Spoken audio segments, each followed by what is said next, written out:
Hey, how you doing? It's Clayton here from Button Bro Studios and howtodrawcomics.net, and welcome to this video. What we're going to be going over here is a piece of artwork created by my brother, Corey Barton, for his comic book Andromanoids. This is one of the first pages in the book, and he asked me to give it a critique. How could he make it better? How could he punch it up to that next level so that it was all the more impactful? That's really what today's subject is going to be all about, is how can you reach the epitome of whatever illustration it is you are working on? How can you find the best version of it? The illustration you're about to see that Corey created, it's fairly good as is. It's definitely passable. But do we really want our art to just be passable? Or do we want it to be the exception? Do we want it to stand out? That's what we're going to be talking about today, is how to create a standout piece of comic book art, beginning with the layouts, because that's what will ultimately determine it. All right, let's jump straight into it. So let's talk about overall the first things I'm noticing here as I take in the page, Yeah. because it's important to get an overall look at exactly what's happening on it. Make sure that everything we want to see, we want to be focusing on, is indeed where our eyes are going. And I think it's pretty obvious. You want our attention, the reader's attention, on the woman who is at the center of the page. You framed her well. You've got all of these mechanical tech elements pointing toward her like a bunch of arrows, essentially. So, in terms of readability, it's really good, at least as far as the composition is concerned. But let's take a look at some of the anatomy, because I think it is the anatomy where the most amount of improvement can be made. And by most amount, I'm talking about very mild tweaks, things that no one else would maybe even pick up on, but it's something that we can do to perfect the body of the character, her anatomy, just that little bit more in order to enhance the aesthetics. So I'll turn this to blue, and then I'm going to jump over here to my pencil tool, and we're just going to draw right in over the top. I'll drop the opacity of this just a little bit more as well, and we'll make a new layer underneath it, fill it with white, just so that the checkerboard pattern isn't showing through when we drop the opacity here. Okay, great. So that might be hard for most people to see. It might be hard for you, Corey, to see. No, I can see it fine, man. Good, but this is this is essentially what we need to be able to do in order to work in over the top. Because I don't want to be getting too caught up in the details that you've already placed down onto the page. So jump back to our black here, and what I'm looking at is the shape of her arms to begin with. Her face looks pretty good. I mean, the proportions, placement of the facial features, the shape of it, it all checks out pretty well. You got a lot of details going on in that area, which I think would cover up any issues as far as those elements are concerned anyway, proportion, shape, etc. But where we do see the body more exposed is down here in the bottom half of the page where we have the arms. So let's start there. If we look at where the elbows are, they're about where they should be. Okay, Yeah. so that's good. And if we look at where the shoulders are, that's about where they should be. Great. So I'm always looking at the measurements. Okay, so the distance from the shoulder down to the elbow and then down to the wrist. And if we look at where the wrist sit, it also looks like it is aligning with the bottom of the pelvis, which is exactly where it should be. But I think a lot of the time when it comes to your arms in particular, Corey, it can be the anatomy and just the bulk of the forms that you use to outline that anatomy. So let's articulate this shape, refine it just a little bit more here. And we, of course, want it to look feminine. So we've got her shoulder covered by armor, which is great. And then I think you've, to be honest, done a really good job of the forearm and the upper arm and the way in which you've shaped that as well. But I do think that rather than having them both just coming straight down, one Yeah. little trick that you could use is simply having one tilted downward away from us and then the other bottom half of the arm tilted outward toward us.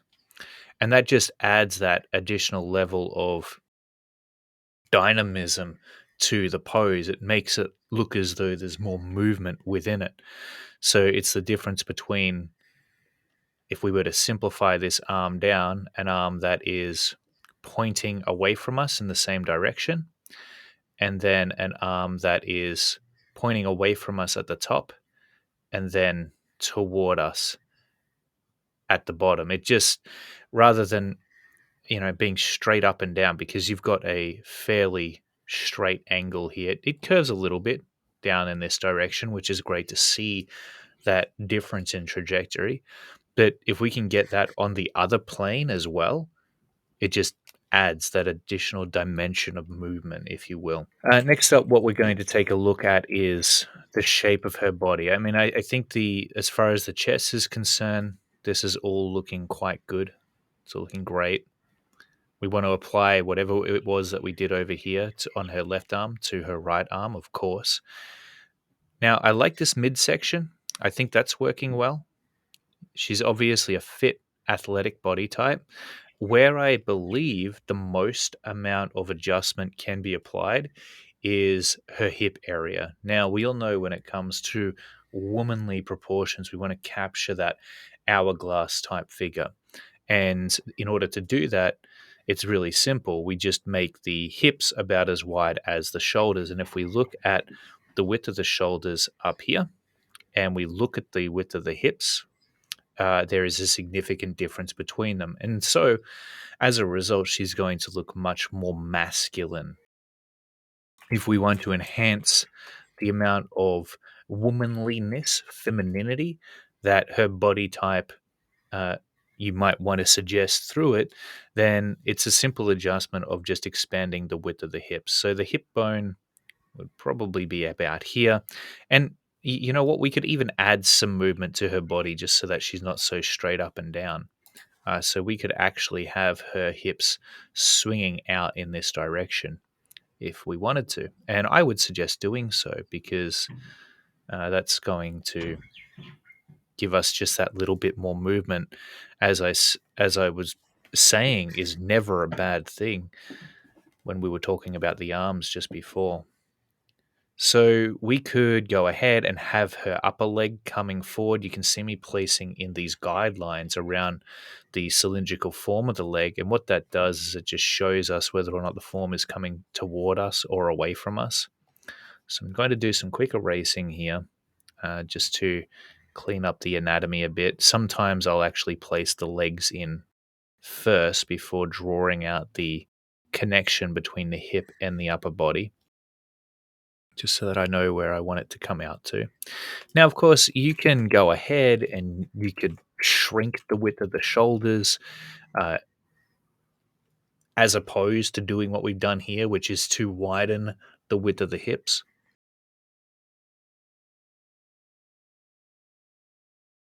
And we could have this leg going backward away from us.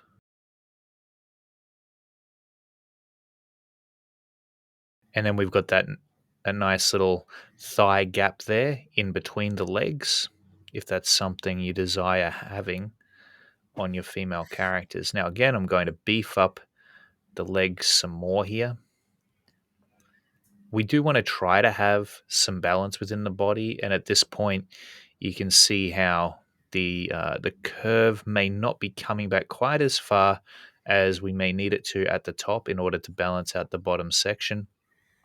So all I would do in that case is simply bring this shoulder in a little bit and maybe redraw this arm out so it was going behind her somewhat. And let's see if we can do something even more interesting with the arms here. I know that you've put a lot of work into the details and whatnot. You can still keep those, but why not mess with the pose some more? Yeah. You, Oh it man, this is just a rough sketch. If you want to change it up completely, I'd be interested to see what you do. Great, for sure. So I am bringing in the shoulders a little bit more here, and I'm having the arms go behind her body. And what I believe that's done is it's just added that additional level of sex appeal and allure to her pose.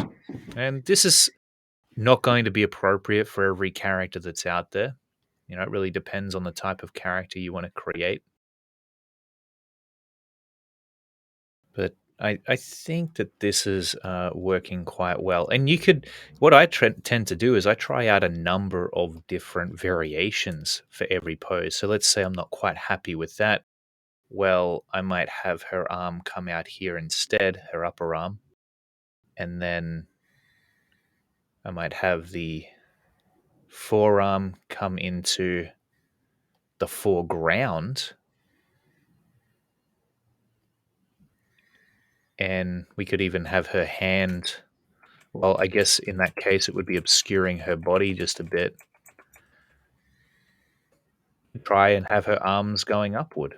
She's in some kind of tank, so we could test that out. This is why I like to keep everything super rough in the beginning.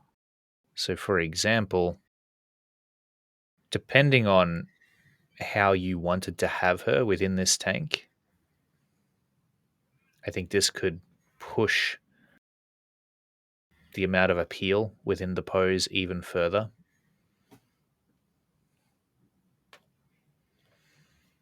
And then that also adds to framing her head.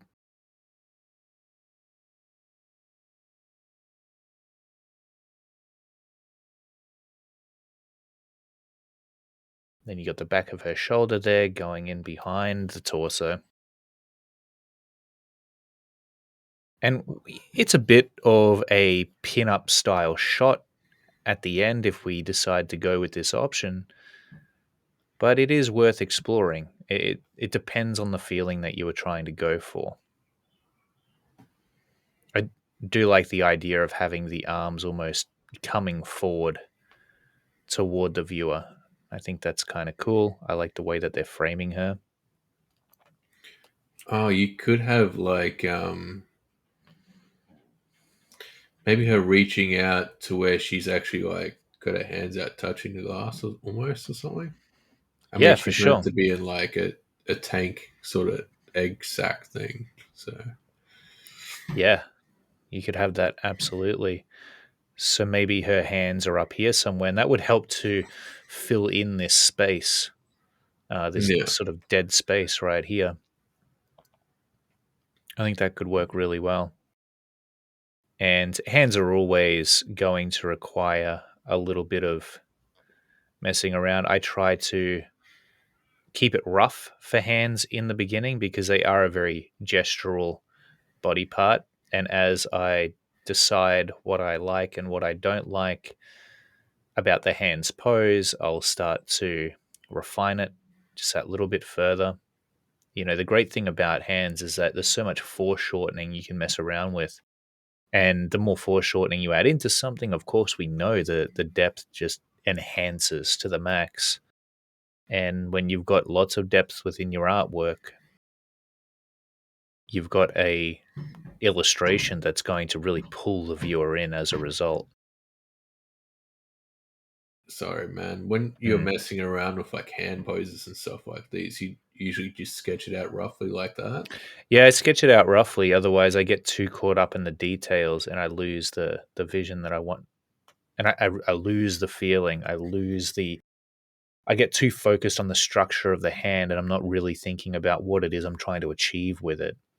Yeah. So I get the idea down first, then I worry about structure later. Go as crazy as you want in the beginning, worry about how it's going to all work and map out after the fact. Because I think we do get a bit caught up on structure in the beginning.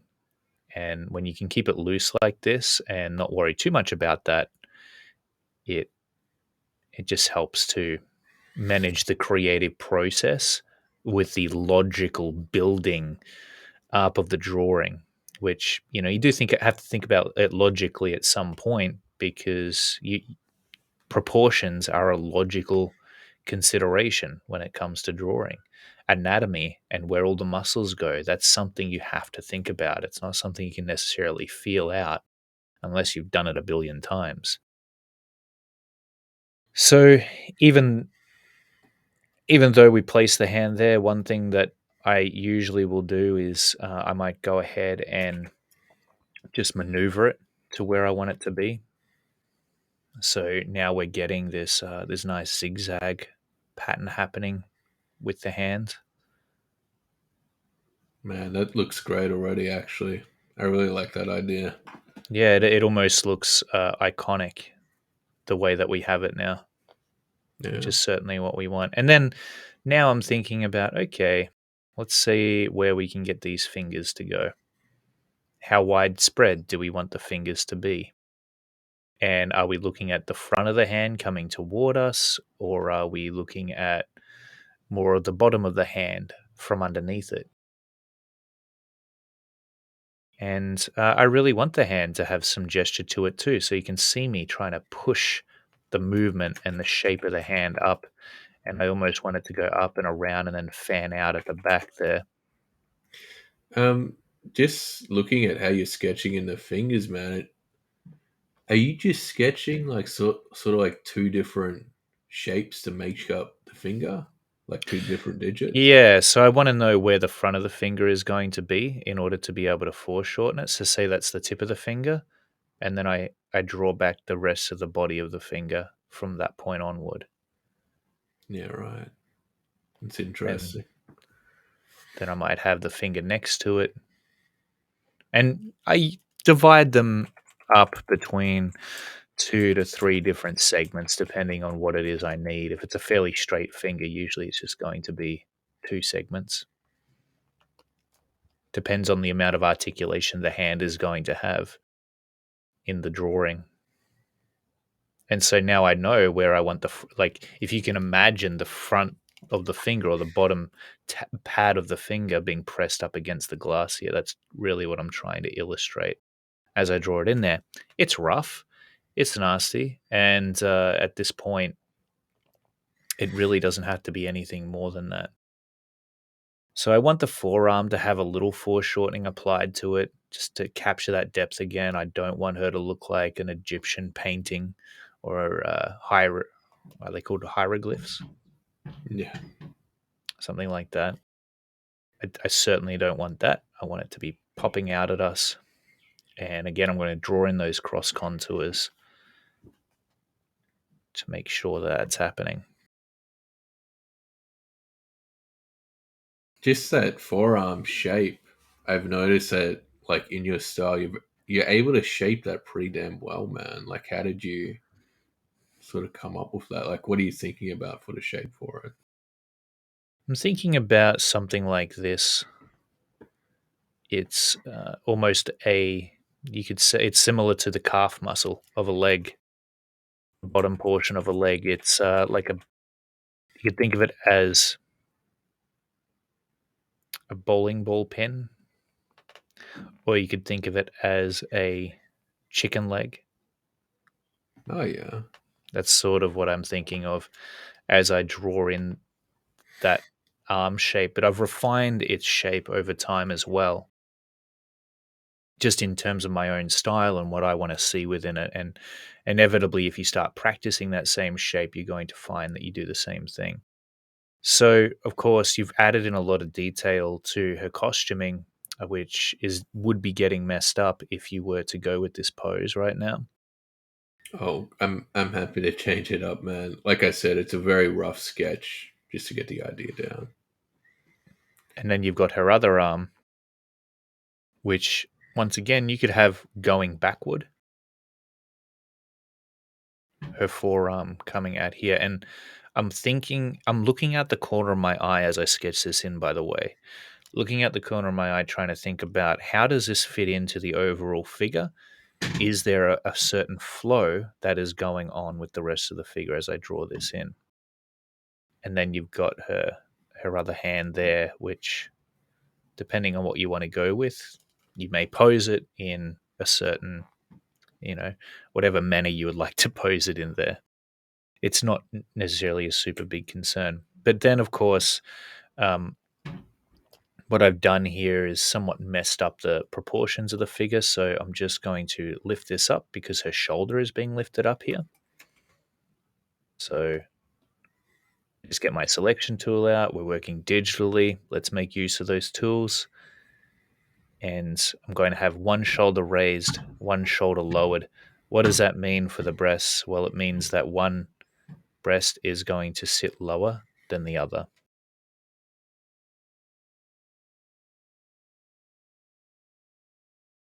Oh man, those legs were good. They were good, but you don't want to keep something just because it looks nice if it's going to take down the overall figure. What matters is the whole. Okay, the cause is what matters. So we've got the breasts there. You can see that there is a parallel line angle between the shoulders, their tilt, and the breasts as far as where they're sitting. Now what I want to do is I want to create a nice flow to the body here. So you can see me laying in this very loose guideline.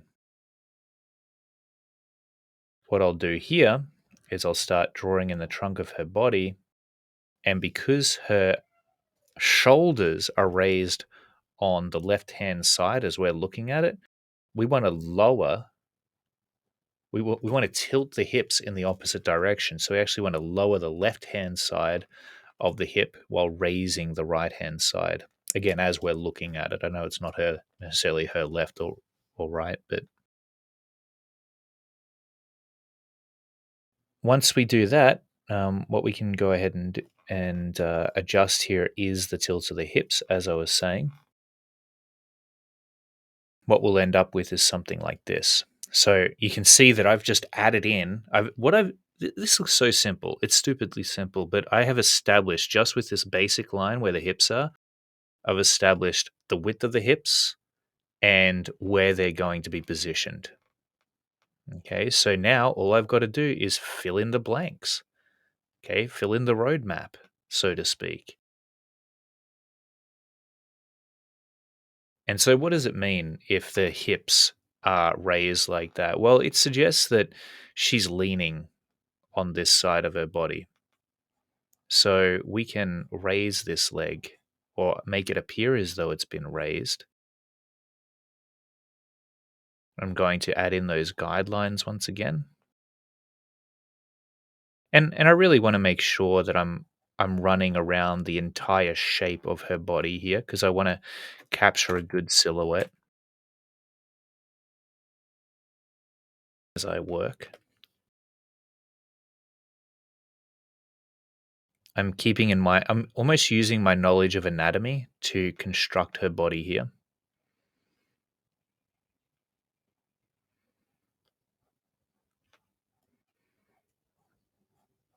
So I'm going to describe the shape of her leg, give it some dimension, give it some form. And we could even say that her shoulders are rotated toward us as she reaches out here on the left-hand side of her body. But then on the right-hand side of her body with the hips, we can have them rotating in the opposite direction. So we can have that leg coming forward. That's suggested even further, as well as telling us that she's leaning on that leg. And then I'm going to go ahead and I'm starting to sketch out the other side of her hips. And this is where one of the biggest changes, in fact, happens with this character. So you can see now I'm trying to describe the form of the hip as it pushes down and away from us on this side.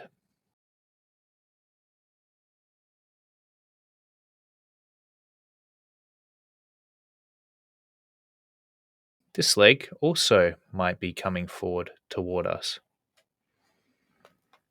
In fact, that's probably what will be happening. So let me just go ahead and make another adjustment here.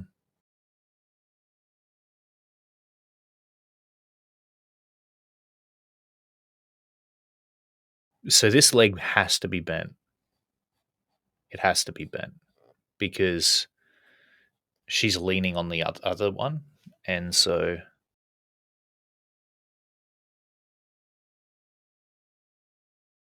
because she's leaning on the other one, this one won't be straight.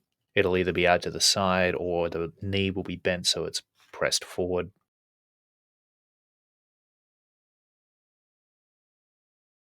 Is that in front of the other, or Yeah, it will be. It will be. So now this one down here is going to be actually pointed away from us, I would say.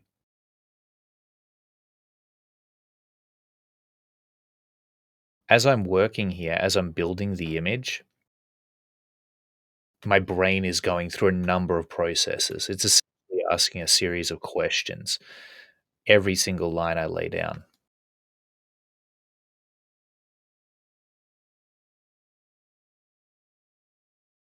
And one of those questions might be, for example, all right, is the anatomy for the hip constructed correctly around here?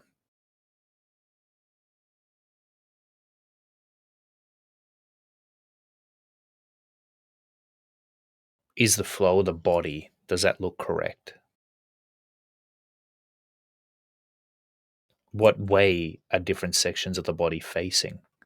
That tells me what anatomy needs to be visible, what anatomy needs to be there.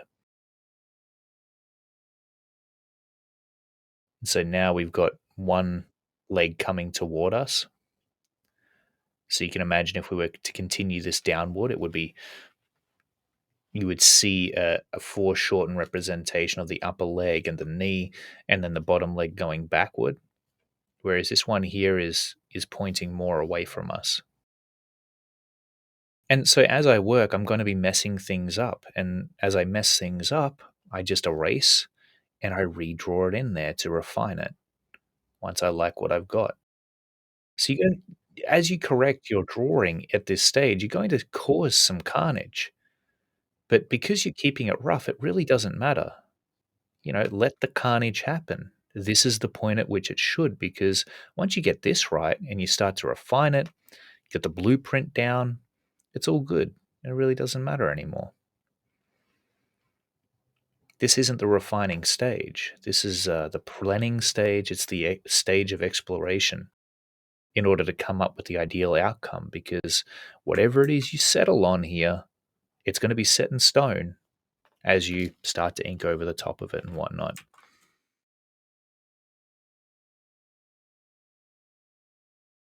I'm even going to place in some cross contours around her upper body just to show whether or not that's pointing away from us or toward us.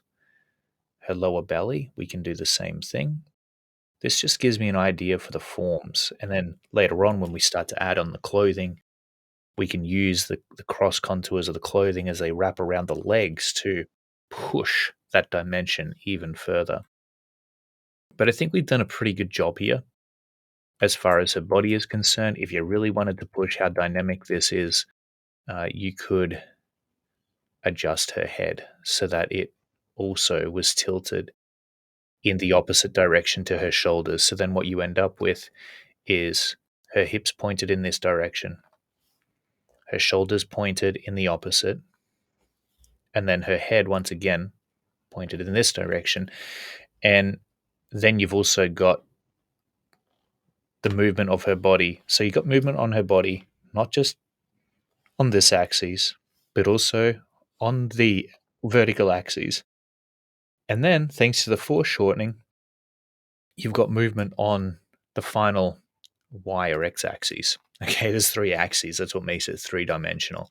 And so when you can push the movement on all of these different dimensions, that's what's going to make it look 3D, alive, and natural.